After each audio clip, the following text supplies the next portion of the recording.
يوميا كنسمعوا بزاف ديال الناس كيتشكاو من البطاريه ديال الهواتف ديالهم انها ما بقاتش كتصبغ وكتسالى في النص ديال النهار، او ان التليفون رجع كيسخن بزاف او ما بقاش كيتشارجا بسرعه. ولكن الحقيقه المشكل ماشي دائما كيكون في الشركه اللي صنعت الهاتف، وانما بالطريقه اللي كنتعاملوا بها يوميا. يعني داكشي اليوم غنكشف لك على 8 العادات اللي كتدمر بها الهاتف ديالك، وغنعطيك الحلول المناسبه باش تحافظ عليه لاطول مده. وخليك معايا حتى الاخر باش تستفد وما تضطرش تبدل الهاتف ديالك في كل سنه. فعلى بركه الله نبداو مع اول عاده. السلام عليكم. من اكثر الاخطاء اللي كيرتكبوها بزاف المستخدمين انهم كيخليو الهاتف كيتشارجي الليله كامله. فاذا كنتي واحد منهم اكيد غتكون كتقول مع نفسك ما كاين حتى مشكل، عندي الشحن الذكي اللي غيوصلنا 100% غيوقف بوحده. ولكن لا، حتى الهواتف الحديثه كتبقى تدخل وتخرج في الطاقه واخا توصل ل 100%، لان مع كثره الشحن البطاريه كتبدا تعيا بشكل تدريجي، وملي كتخليه كيتشارجا في الليل يمكن تهبط البطاريه ل 99% وعاود كيتفعل الشحن باش يطلعها ل 100%. وهاد العمليه كتبقى تكرر الليل كامل، الامر اللي اكيد كيأثر بشكل سلبي على العمر ديالو. والحل بكل بساطه هو انك تشحنه في شي وقت اللي ما تكونش محتاج فيه، واللي طبعا كيختلف من شخص لاخر. وحاول ما امكن تتفادى الليل، خصوصا اذا كان عندك شي شاحن غير اصلي، وهو اللي غنتكلموا عليه في العاده الثانيه. عندنا واحد المثله كتقول ان الشطيري كيتعشى مرتين او جوج المرات، واللي كتنطبق على الناس اللي كيشريو الشارجور ب 20 درهم من السوق وكيقول لك كيشارجي مزيان، واللي ما كيعرفوش ان الشواحن الرخيصه كيعطيو تيار غير مستقر اللي يمكن يخرب لك البطاريه وحتى المنفذ الشحن. فعوض ما يشري شاحن مزيان ب 100 او 150 درهم كيشري شاحن رخيص وكيصدق مبدل التليفون اللي كيسوى آلاف الدراهم. واحسن حل هو انك تستعمل الشاحن اللي كيجي في العلبه مع الهاتف، واذا ما كانش متوفر يمكن تشريه من شي شركه معروفه. ودابا ننتقلوا للعاده الثالثه. من اكثر العادات اللي كتهلك البطاريه مع الوقت هو انك تشارجيها من 0 ل 100% بشكل دائم، لان البطاريات ديال الليثيوم اللي كاينه في اغلب الهواتف الحديثه كتخدم مزيان في واحد النطاق بين 20 و 80%. واذا خليتيها تهبط نصفر او كتشارجيها 100% بشكل دائم كتعرضها لواحد الضغط حراري وكيميائي اللي كينقص من العمر ديالها. وباش تتفادى هذا الشيء كاين واحد الخيار في الاعدادات ديال الهواتف الحديثه اللي كيوقف الشحن بشكل اوتوماتيكي ملي كيوصل ل 80%. وملي كتهبط البطاريه لنسبه معينه ما كاينش المشكل لان الهاتف كيعلمك. ولكن كاينه واحد الحاجه سيئه اللي كاملين كنعملوها اثناء الشحن وهي اللي غنتكلموا عليها في العاده الرابعه.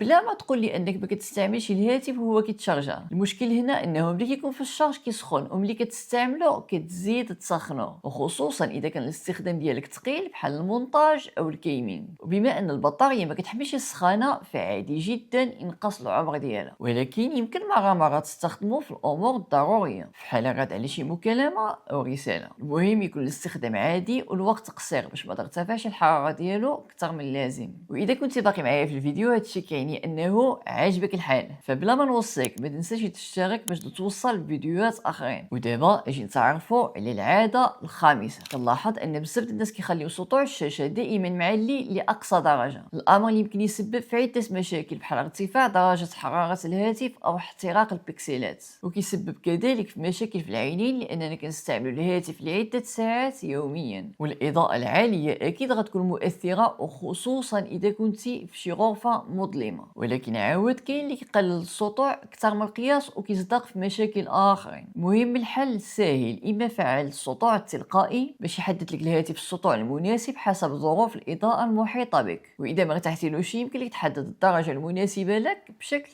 يدوي. وبالنسبه للعاده السادسه عندها علاقه بالنظافه. ملي كنقولوا نظافه الهاتف كنقصدوا بها ثلاثه الحاجات: نظافه الهيكل ومنفذ الشحن والشاشه. فبزاف الناس كينظفوا الهاتف بطريقه خاطئه وكيلحقوا به اضرار جسيمه. مثلا كاين اللي كيمسحوا بفوطه مفزكه بزاف او كيرش عليه المعقم، وهذا الشيء ممكن يدخل المنافذ ويدمر المكونات الداخليه. وكذلك كاين اللي كيحاول ينظف منفذ الشحن والسماعات بآلة حاده اللي يمكن تلحق عده اضرار في ديك المنطقه. اما هذوك اللي كيمسحوا الشاشه بالماء الزاج او المعقمات ما عارفينش ان هذه المواد كتخرج على الطبقه اللي كتحمي الشاشه، واللي يمكن نستعملوه هو شي حاجه ناعمه بحال ديك الرقعه اللي كيمسحوا بها النظارات. واذا ما بغاش يزول الوسخ فزك بشويه د الكول، ولكن ما تغشوش. وطبعا ما تنساش تطفي الهاتف قبل اي عمليه تنظيف. دابا ننتقلوا للنقطه السابعه. في بعض الاحيان كنقوموا ببعض التصرفات اللي يمكن تدمر الهاتف بكل سهوله. مثلا في فصل الصيف كنخليو الهاتف في اماكن سخونه السخونه بحال في السياره او تحت اشعه الشمس. وكاين بزاف الاخوه كيبقاو يصبغوا به تحت الماء وكيقول لك انه مقاوم للماء والغبار. صحيح انه مقاوم ولكن ماشي مضاد، وهاد جوج المفاهيم بيناتهم فرق كبير. فالمقاومه هو ان الهاتف يمكن يصبغ اذا وقعت له شي حادثه، مثلا اذا طاح في الماء وجبته مباشره او اذا تعرض للشتاء. وعاده الشركات ما كتقدمش الضمان اذا وقع لك المشكل بسبب الماء، لانه كل ما تعرض للماء كل ما كتنقص المقاومه ديالو، وبالتالي في اي لحظه يمكن يوقع فيه شي مشكل. اما اذا قالت لك الشركه ان الهاتف مضاد للماء، في هذه الحاله كتكون ملزمه بالضمان. اما العاده الثامنه والاخيره عندها علاقه بالايميل اللي كيأثر بشكل سلبي على الهاتف. فاذا كنت كتدخل تطبيقات من خارج المتاجر المعتمده بحال بلاي ستور والاب ستور وما كدعمش الميزاجور او التحديثات سواء من التطبيقات او انظمه التشغيل، وما كتغوديماريش الهاتف وكتخلي الستوكاج ديالو يعمر بزاف، هادشي كامل كيأثر على الجهاز وكيقلل من العمر والكفاءه ديالو. لان اي اضطراب في التطبيقات او في انظمه التشغيل كيمكن يرفع درجه الحراره، وبالتالي كيتاثروا المكونات الداخليه ديالو كيبداو يبانوا المشاكل. صافي هادشي اللي كاين. اذا عجبك هذا المحتوى اشترك معنا في القناه ونتلاقاو فيديو اخر ان شاء الله. والسلام عليكم.